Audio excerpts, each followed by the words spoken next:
Halo dan selamat datang di sebuah perjalanan yang akan mengubah cara Anda melihat alam semesta.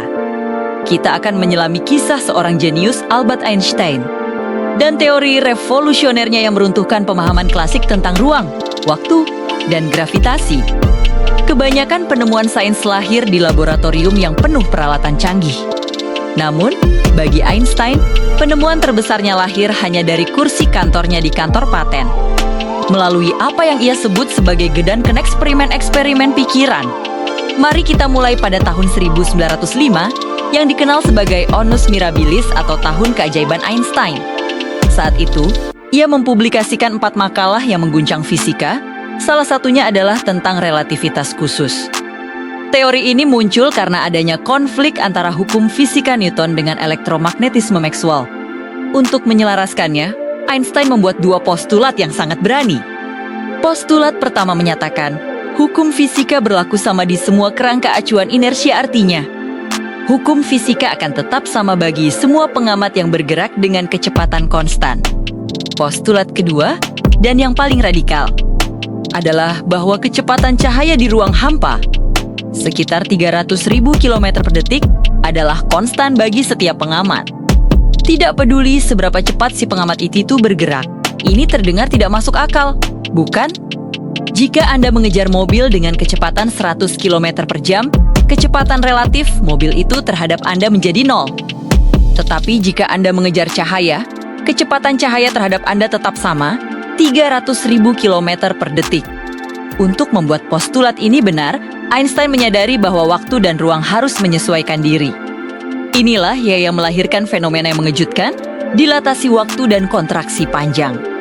Bagi pengamat yang bergerak mendekati kecepatan cahaya, waktu akan berjalan lebih lambat, dan panjang benda akan terlihat memendek. Dan tentu saja, dari relativitas khusus lahirlah persamaan paling ikonik di dunia I sama dengan mik kuadrat. Persamaan ini bukan hanya sekedar rumus. Ini adalah pengungkapan bahwa materi dan energi adalah 2 sisi dari mata uang yang sama. Massa yang sangat kecil, jika diubah seluruhnya, dapat menghasilkan energi yang sangat besar, prinsip dasar yang menggerakkan energi nuklir. Namun, teori relativitas khusus hanya berlaku untuk objek yang bergerak konstan. Einstein menghabiskan 10 tahun berikutnya untuk menjawab tantangan terbesar, bagaimana memasukkan gravitasi ke dalam kerangka relativitas.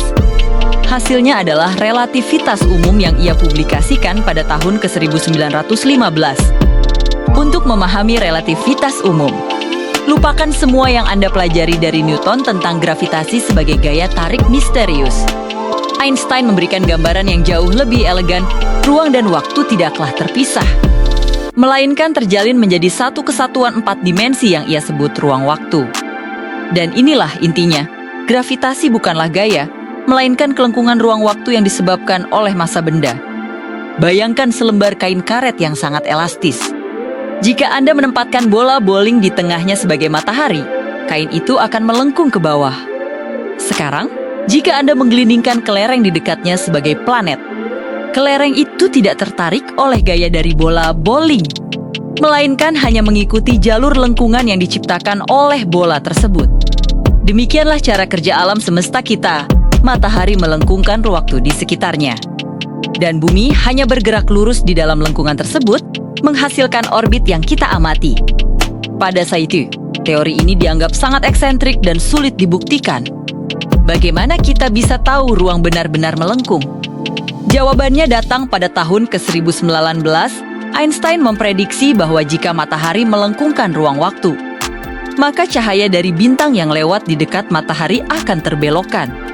Satu-satunya waktu untuk mengamati bintang yang dekat dengan matahari adalah selama gerhana matahari total. Sir Arthur, seorang astronom Inggris, memimpin ekspedisi pengamatan. Ketika gerhana terjadi, mereka mengukur posisi bintang. Hasilnya, cahaya bintang memang bergeser dari posisi normalnya. Persis seperti yang diprediksi oleh relativitas umum, ketika berita ini diumumkan, Einstein langsung menjadi selebritas global. Teori ini bukan lagi sekadar eksperimen pikiran, ini adalah realitas kosmik. Kini, lebih dari seabad kemudian, relativitas Einstein bukan lagi sekadar teori akademik, melainkan fondasi teknologi modern kita.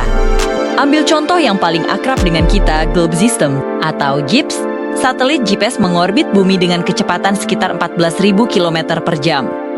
Dan mereka berada di ketinggian di mana gravitasi bumi sedikit lebih lemah. Menurut relativitas khusus, jam pada satelit berjalan sedikit lebih lambat karena kecepatannya yang tinggi. Sementara itu, menurut relativitas umum, jam pada satelit berjalan sedikit lebih cepat karena gravitasi di sana lebih lemah daripada di permukaan bumi. Kedua efek ini saling bertentangan tetapi harus dikoreksi. Jika para insinyur tidak memasukkan koreksi waktu yang diprediksi oleh rumus Einstein sekitar 38 mikrosekon setiap hari, maka perhitungan posisi di peta ponsel Anda akan meleset hingga 10 km dalam satu hari saja. Tanpa Einstein, GPS tidak akan berfungsi.